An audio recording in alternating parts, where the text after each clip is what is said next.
آج ہمارے گھروں سے رونقیں برکتیں ختم ہوتی جا رہی ہیں۔ ہم مسلسل پریشانیوں کا شکار ہیں۔ روزانہ معمولی سی بات پر جھگڑے فساد جنم لے رہے ہوتے ہیں۔ آخر ایسا کیوں؟ فلاں وجہ سے بیٹے نے باپ کو قتل کر دیا، فلاں وجہ سے بیٹے نے ماں کو قتل کر دیا، شوہر نے بیوی بچوں پر تشدد کیا۔ آخر ایسا کیوں؟ کبھی آپ نے غور کیا ہے؟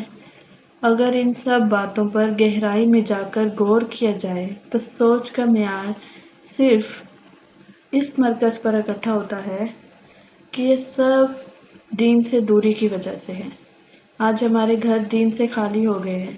نہ احکامات کا علم ہے، نہ سنتوں کی کوئی خبر ہے۔ ہر کوئی اپنے فن میں مولا، ہر گھر میں نام نہاد سلون اور بحث کرنے والے افراد موجود ہیں۔ ٹرین کی بوگیوں کا پٹری سے اتر کر جو حال ہوتا ہے، صراط مستقیم سے ہٹنے والے انسانوں کی زندگی کا بھی وہی حال ہو جاتا ہے۔ یہ سب دین کی دوری کی وجہ سے ہے۔ دین سے دوری سراسر جہالت ہے۔ آج ہماری اولادیں نافرمان ہیں۔ کیوں؟ پہلے کی مائیں باوضو ہو کر قرآن پاک پڑھتے ہوئے بچوں کو فیڈ کرواتی تھی تو خالد بن ولید جیسی ہستیاں پیدا ہوتی تھیں، اور آج کل کی مائیں یہاں ٹی وی چل رہا ہوتا ہے، فحاشی کا میلہ لگا ہوتا ہے، پھر وہی چیزیں بچوں میں داخل ہو رہی ہوتی ہیں۔ اولاد کی تربیت ہمارا سب سے بڑا مسئلہ ہے۔ آج ہماری سوسائٹی میں بچوں کو ایکٹر سے تشبیہ دی جا رہی ہوتی ہے۔ ان کی لائف سٹائلز ان کے مائنڈ میں امپورٹ کیے جا رہے ہوتے ہیں۔ ان کی طرح زندگی گزارنے کی تلقین کی جا رہی ہوتی ہے۔ ہم یہ بھول گئے ہیں کہ ہم امتی کس کے ہیں، کس کی زندگی ہمارے لیے بہترین نمونہ پیش کی گئی ہے۔ اپنے بچوں کو چاند پر قدم رکھنے والے کے قصے نہیں سنائے، بلکہ انگلی کے اشارے سے چاند کو دو ٹکڑے کرنے والے نبی کریم صلی اللہ علیہ وآلہ وسلم کی پیروی سکھائے۔ آج ہم انگریزوں کے غلام بن کر رہ گئے ہیں۔ ہم اس دنیا میں جو مقصد لائے تھے وہ ہم بھول بیٹھے ہیں۔ اگر ہمارا کوئی بچہ ذہین و فطین پیدا ہو جائے تو ہم اس کو اعلیٰ تعلیم دلوانے کی کوشش کرتے ہیں، اپنی طرف سے فل ایفرٹ کرتے ہیں، چاہے وسائل کی کمی ہی کیوں نہ ہو، اس پر بھرپور محنت کرتے ہیں۔ اور اگر کوئی بچہ کن ذہن بھولا بھالا پیدا ہو جائے تو اس کو مدرسے کے سپرد کر دیتے ہیں۔ ایسا کیوں؟ کیا دین معمولی ٹکڑوں پر بیچنے کے لیے دیا گیا تھا؟ ہم تو اتنے مصروف ہو گئے ہیں کہ قرآن و حدیث تو چھوڑے، نماز پڑھنے کا ٹائم نہیں ہے۔ ہم دنیا کمانے کے چکر میں اتنے مصروف ہو گئے ہیں کہ آخرت کو ہی بھول بیٹھے ہیں۔ دین سے تو اتنا دور بھاگتے ہیں کہ شیطان بھی ہم سے پناہ مانگے، اور اس کے بہکاوے میں اتنا آگے ہیں کہ وہ ہم پر ہنستا ہے، ہمارا مذاق اڑاتا ہے۔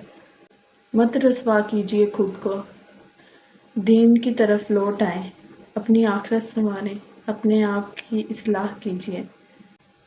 نسلوں کی سیرابی کے لیے کسی ایک کو تو ہاجرہ بننا ہی پڑے گا۔ اپنی اولاد کی تربیت اسماعیل جیسی کرنی ہی ہوگی۔